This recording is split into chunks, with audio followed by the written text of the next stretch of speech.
Welcome back, Tiger Kada, dito sa Golden Tiger Radio. At nagbabalik ang ulit ang inyong Kuya Effie na nabubulol pa.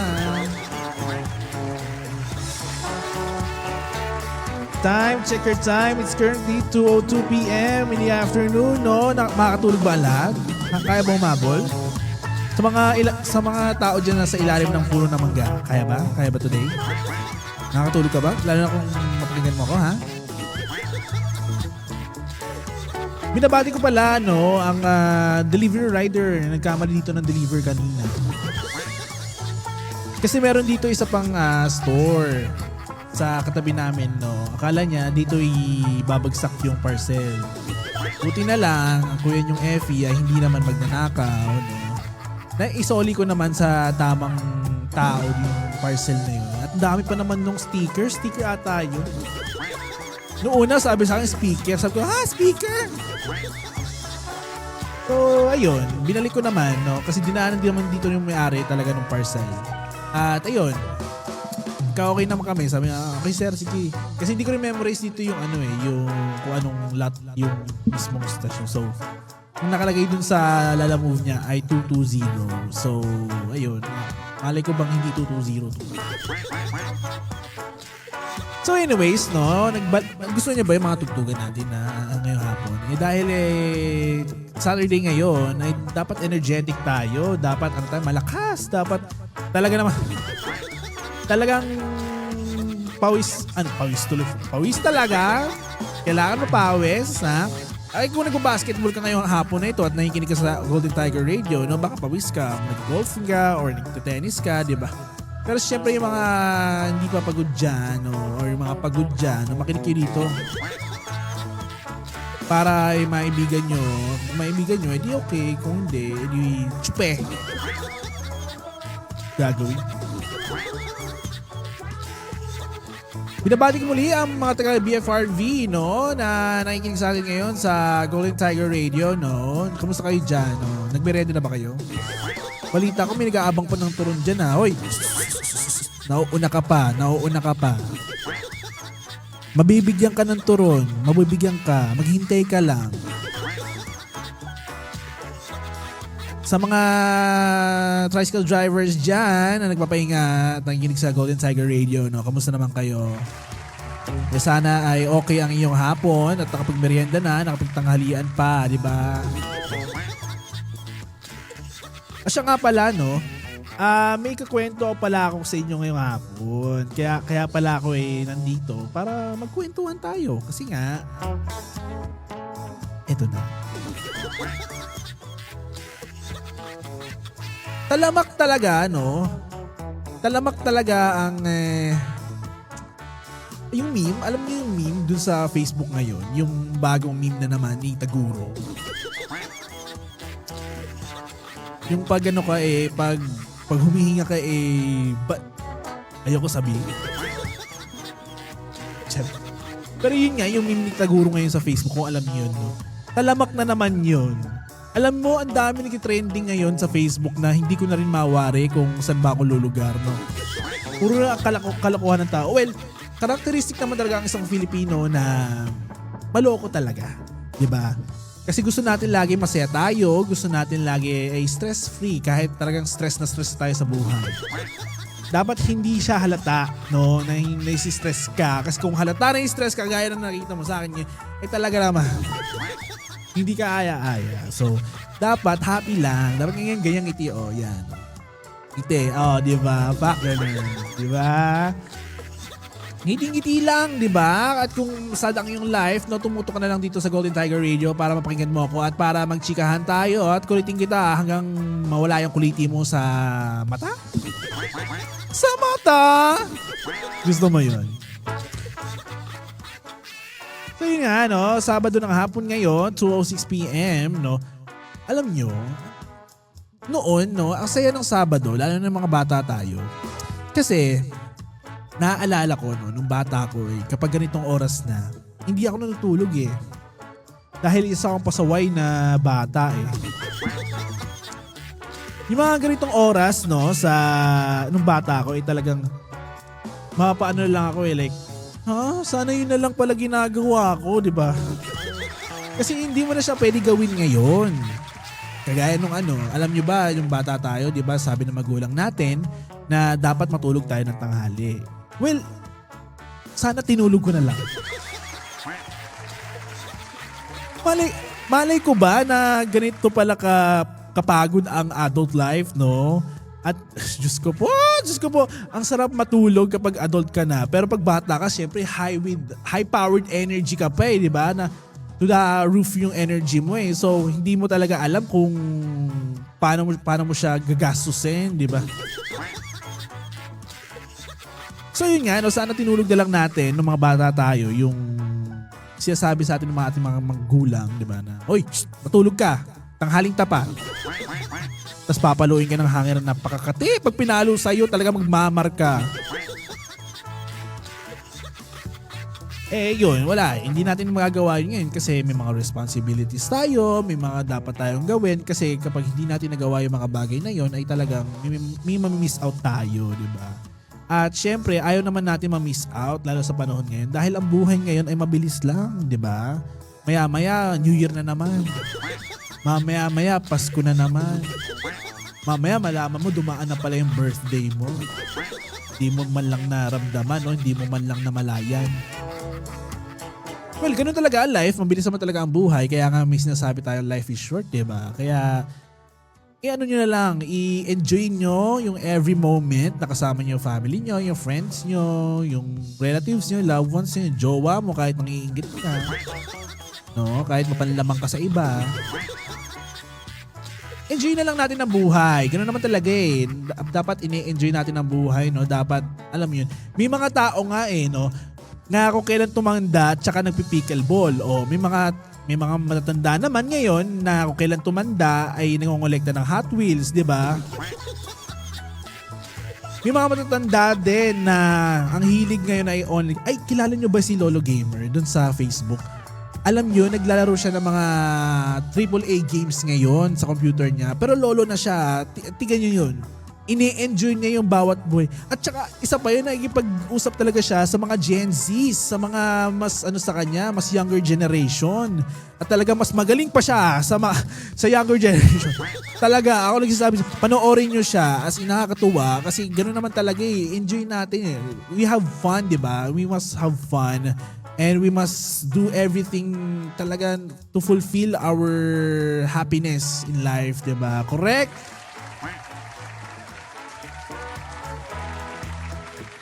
At saka bakit ba natin sasayangin ang oras natin sa mga taong hindi naman worth it, pagsayangan ng oras?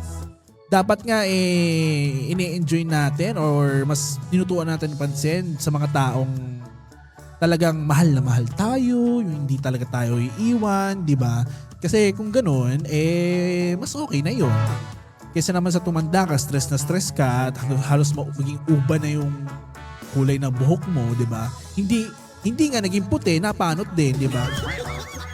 Ang pangit nun. Kaya, be happy. Like, sobrang be happy, no? Isipin natin na yung buhay ay isang malaking paraiso kahit nasa mundo tayo ng talagang cruel world, diba? Dapat hindi ganun Dapat iniisip natin na hindi, kailangan ko sumaya, kailangan ko lumigaya, no? Yung iba nga alam nyo ba, nag-mountain climbing, diba? Yung iba nag-skydiving, deep diving, ocean diving kasi. Yun, mga ganun bagay, nag-tour, alam mo yun, nag-abroad talaga. Kasi ayun yung nila gateway of happiness kumbaga Ayun yung talagang gusto nilang gawin in life. Syempre, some people cannot afford it. Ginagawa na lang nila, alam niyo yung sa mga barabarangay, yung mga pista ganun. Ayan, dyan sila bumabawi. Pista sila. Lalo dito sa may masaya yung pista dito sa may bayan. Alam niyo ba yun? Sa mga taga-Las Piñas dito, alam niyo ba yung pistahan sa bayan? Kapag araw na ng San Jose, alam niyo yun.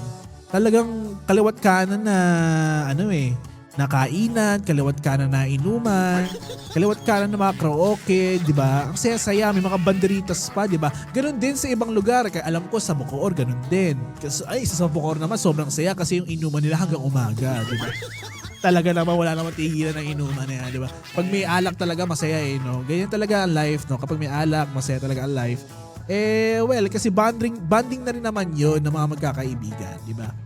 At saka speaking of kaibigan, no? Humanap din kayo ng totoong kaibigan nyo, di ba? Hindi naman dapat kayo maging people pleaser. Kasi ang pangit naman kung people pleaser kayo tapos wala kayong tunay na kaibigan. No? Wala kayong eng-eng. Ang lungkot ng life nyo. Dapat humanap kayo ng mga totoong kaibigan na susuporta sa inyo, kaibigan na dapat na dapat nakaangkla sa mga ginagawa niyo sa buhay, 'di ba? Nandiyan sila kapag may problema ka, no, hindi ka nag-iisa. Kasi kung nag-iisa ka, that's not a good feeling kasi you will invite all those negative vibes, 'di ba? Dapat hindi ganoon. Dapat ang buhay dapat maging surviving mode talaga or survival talaga para sa mundong ito. Dahil alam niyo ba, ang dami nangyayari sa mundo, no? Ang daming hindi maganda nangyayari. Kahapon lang nakita ko yung FB ko talagang yung mayon, nag-aalboroto na talaga. So hindi natin alam, no, kung hanggang kailan, kung hanggang saan na lang ba, 'di ba? Kung hanggang Casimiro na lang ba. Shout out sa inyo, traffic na naman kasi 2:00 na naman. Maging masaya na lang tayo, no? Maging happy tayo, humanap tayo ng friends, no? Kilatasin natin mabuti yung mga kaibigan natin o yung kakaibigan natin, no? Para sa gayon ay talagang mapagkakatiwalaan natin, di ba? Hindi yung talagang first time mo lang ma-meet, tsaka na, di ba? Ano ba naman yan, no? Tsaka talaga. Kaya first time mo ma-meet, uutangan mo naman. Huwag naman ganun. Kasi masama rin naman yun. Dapat ang kaibigan ay talagang kaibigan. Hindi naman yan paluwagan eh. Hindi ka naghahanap ng kaibigan kung paluwagan. Doon ka sa Mumbai. Maghanap ka ng Mumbai. Huwag ka maghanap ng kaibigan. Sa Mumbai ka maghanap. Uutangan mo rin naman. At saka sa mga ngayon, sa mga tao dyan naghahanap ng work na nag-resign ng January 1. Talagang saktong-sakto New Year na New Year, nag-resign kayo Ang gagaling nyo At sa mga sa mga naghahanap dyan, sa mga nakahanap na, congratulations. At sa mga naghahanap, makakahanap rin kayo. Apply lang na apply. Huwag kayo tumigil. Kasi may mga may mga employers dyan na naghahanap na rin ngayon. Talamak talaga ngayong buwan na ito dahil nga yung iba nag-resign last month o kaya yung iba nag-resign this week lang, ganun. May mga employers talaga dyan na naghahanap ng mga tao nila. So, kapag nahanap nyo na ang trabaho nyo at nagustuhan nyo na yung salary nyo, talagang huwag nyo rin kalimutan ang sarili ninyo. Magpahinga rin naman kayo. Porket gusto mo yung trabaho, hindi ka na magpapahinga. Huwag ganon. Isipin mo yung sarili mo, yung mental health mo, yung health, mag-health check ka. Yung yung mga errands mo, yung personal errands mo, di ba? Dapat alam mo yan, dapat binabalanse mo yan. Kasi kung trabaho ka lang ng trabaho, pangit naman tingnan. Mamamatay ka niyan. Mamamatay ka talaga. Makikita mo, bulagta ka na lang talaga dyan. Makikita mo, yung kaluluwa mo, lumulusot na lang sa pader, di ba? Dapat talagang maging balanse pa rin ang buhay. Kahit ganito, kahit kailangan natin kumita ng pera, yung iba sa atin, alipin ng salapi, di ba? Alipin ng salapi, tapos pabebe sa Shopee, Kasi kailangan may discount. Naku, alam kita, kilala kita. Huwag kang Kaya, ayan, Sa mga tao dyan na nasa work pa rin, ay mabuhay kayo kahit weekends dahil talagang sinasakripisyo nyo yung inyong mga sarili para sa inyong mga pamilya, sa mga anak at sa mga magulang nyo man kung may may pinapagamot kayong magulang, di ba? Mabuhay sa inyong lahat. At syempre binabati ko rin yung mga healthcare workers. Yung mga healthcare workers natin dyan, binabati ko dahil 24/7 na sila, At saka, kung mag-donate kayo ng dugo, mag-donate kayo sa Makati Med, Nag-red light sila. If I'm not mistaken, yung last week yata, nag-red light sila kasi parang konti na lang yata yung blood bank nila. So, if ever naman na mayroon kayong mga spare na dugo. If ever na may mga, gusto nyo mag-donate ng dugo or talagang gusto nyo lang, trip nyo lang, ganun. Gusto nyo magpaganda. Nakaganda kasi ng kutis yung pag nag-donate ka ng dugo. So, Kayo, tignan nyo, check nyo doon. At para makatulong din kayo sa ibang tao ha. Kasi kung utang lang kayo ng utang, wag na lang, wag na lang. Wag na lang talaga. Tumulong rin naman tayo, ha? At saka sa mga nag-donate na, no, thank you so much. And yun, no, palakpakan nyo yung mga sarili kasi tumutulong tayo para sa iba. No? Time, check your time, 2:17 p.m. ng hapon, no, sa mga nandyan pa, no, sa kanilang mga bahay, sa mga kanilang mga sariling sasakyan, no, na habang nakikinig ng Golden Tiger Radio, no. Kinig lang kayo, ha? Malay nyo, sa sobrang kulit ko, di ba? Makatulugan nyo ako, di ba? Kaya yan, no? Yun yung mga bagay na dapat nyong gawin in life na tingin ko mag-e-enjoy din kayo at such. At saka yung bucket list nyo ngayong 2026, try nyo to pa rin. Try nyo to pa rin yung bucket list nyo kasi nga, life is short. I mean, go for it, di ba? Hindi naman talagang mali yung mag-go ka na mag-go sa mga gusto mong gawin sa buhay. Basta, as long as you're happy, as long as you're considering your budget, being practical about it, di ba? Eh, mas okay na yun. Kesa naman sa nandiyan ka lang sa bahay, malungkot ka kasi brinekan ka ng jowa mo. Deserve. Ayun. Enjoy life, no ba? Alam nyo, no, mga Tiger Kada, ang buhay talagang ano lang eh. Ito lang kaliit, ito lang kaiksi.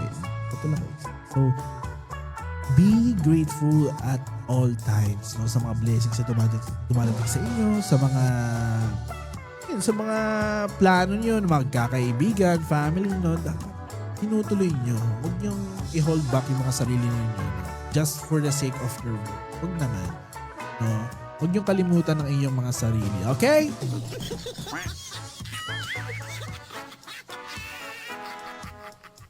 Ano pa ba? At saka, nga pala. Meron kasi akong kinikrave ngayon eh. Kayo rin ba may kinikrave? Yun pala yung tanong ko. Kayo ba rin may kinikrave? Kasi ako may kinikrave ako ngayon. Parang sarap ngayon mag-only wings, no? Kasi sa mga panahon ngayon, ito na yung panahon na hindi na tayo disabaw, di ba? Ito na yung panahon ng prito-prito na eh. So, kinikrave ko mag-only wings, no? Kasi, yun nga. Baka gutom lang to nararamdaman. Charis. Ang sarap kasi, no? Lalo na pag may tawag dito. What you call is yung Parmesan. The Parmesan. Tapos may mga honey butter, ganon, yung sweet sriracha. Ay, talaga naman, nakakagutom. Diba? Ayun, i-treat nyo yung sarili ninyo, diba? I-treat nyo yung mga sarili ninyo kapag lalabas kayo mag-isa or kahit wala kayong jowa. I-treat nyo pa rin sarili ninyo, diba? Hindi naman porket wala kayong jowa, eh, hindi nyo gagastos sa sarili. Gastosan nyo, eh. Kayo talaga. Ano ba? Ito, sabi dito, dapat nga inaalagaan pa yung sarili kasi yung iba dyan, inaalagaan yung baby nila tapos mag-cheat na naman. Ay, oo, tama yan. Alam nyo, no, dapat nga binubuhos nyo lahat yan sa sarili nyo. Yung sweldo nyo, dapat binubuhos nyo yan sa sarili nyo kasi may bills kayong binabayaran, may mga necessities kayo, may mga gusto kayong bilhin, di ba? Dapat doon yung ginagastos yan. Hindi yung sa jowa mo na nagdolo ko rin naman. Tapos iiwan ka at iiyak ka. Sabi mo, kasi gusto ko siya. Huwag ganon. Hibik-hibik ka pa ng ganyan, no? Huwag ganyan, ha? Para wala kang regrets at the end, okay? Alright, so it's currently 2:21 p.m. No, balik-tugtugan muna tayo dito sa Golden Tiger Radio, no? Kung nakatutok ka sa Golden Tiger Radio app, please, tinig ka lang. No? Tsaka i-download niyo yung app sa Apple App Store, sa Google Play Store at manood kayo ng live namin dito sa Facebook page, no? May mga gagawin kami contents dyan. Okay? Mag-abang-abang lang kayo. And this is Kuya Effie, no? Magbabalik-tugtugan muna tayo dito sa Golden Tiger Radio.